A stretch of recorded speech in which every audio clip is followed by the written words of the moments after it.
ఆంధ్ర తెలంగాణలో తక్కువ ఫీజులతో high quality results ఇస్తున్న ఏకైక సంస్థ Tirumal IAS institute. Bigg Boss Telugu television reality కార్యక్రమం భారతదేశం వ్యాప్తంగా వివిధ భాషల్లో నిర్వహించబడుతున్న బిగ్ బాస్ కున్న క్రేజ్ అంతా ఇంత కాదు. అందుకే జీవితంలో ఒక్కసారైనా బిగ్ బాస్ హౌస్ లోకి పోవాలి ఫ్యూచర్ యాక్టర్స్ కోరుకుంటారు. అయితే వచ్చిన అవకాశాన్ని రెండు చేతిలో పట్టుకుని కొందరు సక్సెస్ అవుతూ ఉంటారు. అయితే ఇప్పటి వరకు వివిధ రంగాలకు చెందిన నటీనటులే బిగ్ బాస్ హౌస్ లోకి వెళ్లడం చూసుంటారు.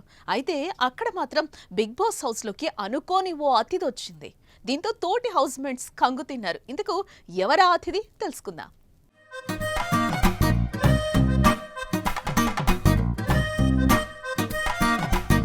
బిగ్ బాస్ తెలుగు సీజన్ రసవత్రంగా సాగుతోంది. నిన్నటి ఎపిసోడ్ లో మరికొందరు వైల్డ్ కార్డ్ కంటెస్టెంట్స్ హౌస్ లోకి అడుగుపెట్టారు. దీంతో హౌస్ మరింత కలకల్లాడుతోంది. ఇక వారం క్రితమే బిగ్ బాస్ కన్నడ సీజన్ 11 కూడా మొదలైపోయింది.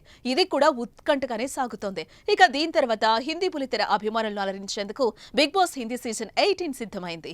ప్రముఖ నటుడు సల్మాన్ ఖాన్ హోస్ట్ గా వ్యవహరిస్తున్న బిగ్ బాస్ 18 షో ఆదివారం అట్టహాసంగా ప్రారంభమైంది. భిన్న రంగాలకు చెందిన పలువురు ప్రముఖులు కంటెస్టెంట్స్ గా హౌస్ లోకి అడుగుపెట్టారు. అయితే హిందీ బిగ్ బాస్ హౌస్ లోకి గాడిద కూడా ఎంట్రీ ఇచ్చింది. దీంతో కంటెస్టెంట్స్ తో పాటు ఆడియన్స్ కూడా ఆశ్చర్యానికి లోయారు.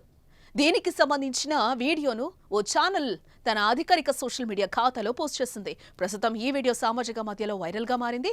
దీన్ని చూసిన అభిమానులు నెటిజన్లు క్రేజీ కామెంట్లు చేస్తున్నారు. అసలు బిగ్ బాస్ హౌస్ లోకి గాడిద రావడం ఏంటి? గాడిదను కూడా కంటెస్టెంట్ గా ఎంపిక చేస్తారా? గాడిదకు కూడా పారితోషికం ఇస్తారా? అంటూ భిన్న రకాలుగా స్పందిస్తున్నారు.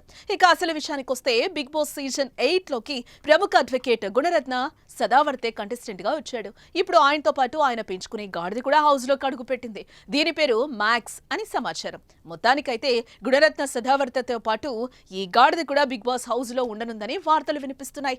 మరి దీనికి ఇతర కంటెస్టెంట్స్ అంగీకరిస్తారా లేదా అన్న తెలియాల్సిందే.